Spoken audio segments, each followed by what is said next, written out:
Addicted to Love,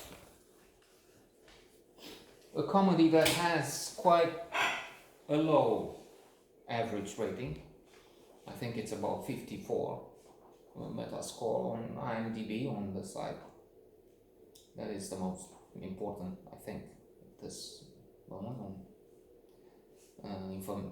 With information about the actors, the plot, the words, if any, and so much more, including this average score and links to what major critics have had to say about it. Matthew Broderick is Sam. Meg Ryan is Maggie.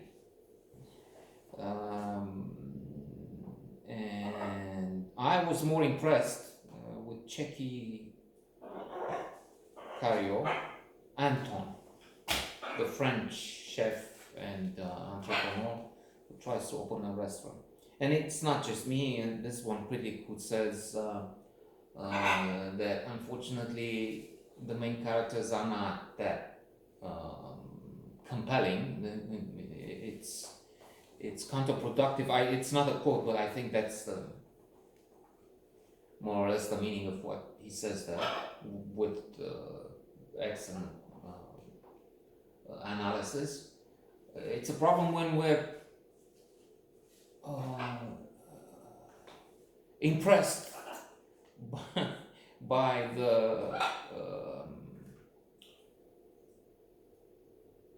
it doesn't say supporting characters, by the alternatives, by those who should play a side role. They're not given so much attention, but then they're so much better, or complex, worth looking at than those who dominate them.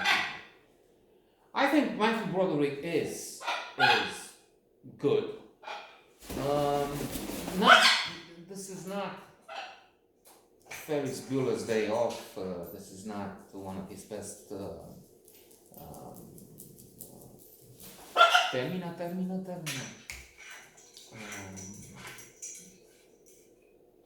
Chances on screen.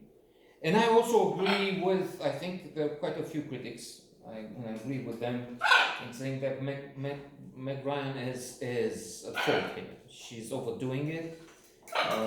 Yes, this is a comedy, and we're supposed to laugh at Maggie, who is intent on extracting revenge, but then that makes for a rather cold, unlikable personage. And is that what we're supposed to do? I mean, if it's a comedy, if it's the balance is not right.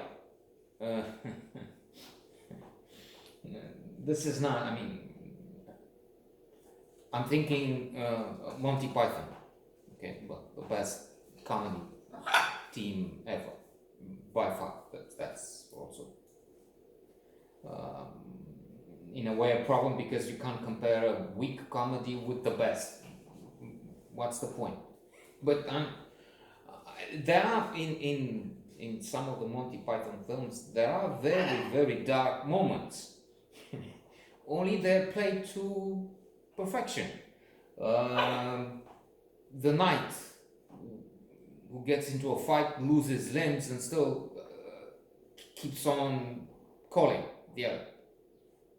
I lost one hand. So come on, chicken. He doesn't have anything to fight with, but he's still coward, and death, when death comes and she's about to take Americans, upper class, pretentious people, and the dialogue, the combination, the take is stupendous. Always look on the bright side of life. Brian and the others singing in what can be the best comedy ever, probably is. There's some list of publications, and one Time Out has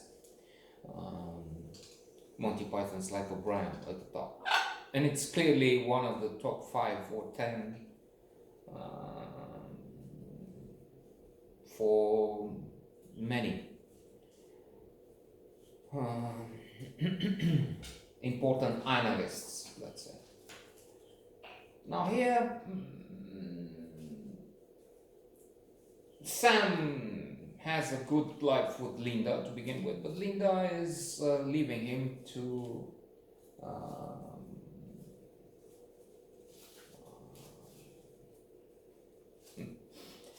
share her life with Anton. And Sam is finding an observation point in the building across the street from Anton's flat,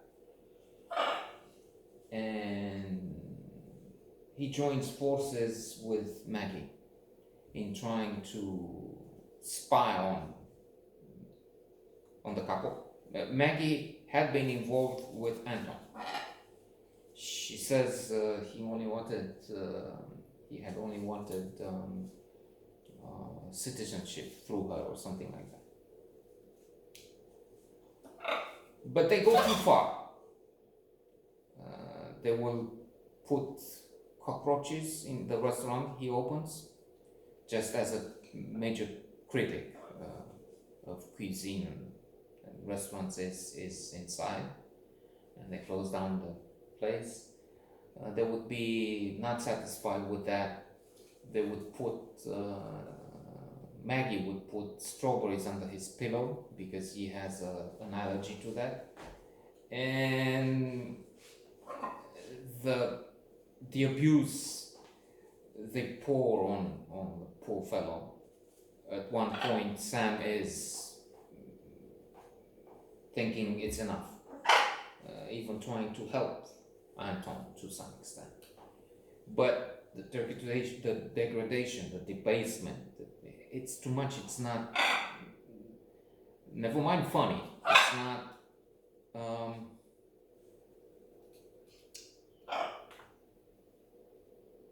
it's not clear what this is anymore. What's, okay, so he's wrapped up in plaster and that, and he's I have an H, and is this funny? Is this inhumane? Is this, are we watching a horror movie? Is this a scary movie? So I agree, in other words, in conclusion, I agree with the critics who have been unenthusiastic, to say the least, about this comedy.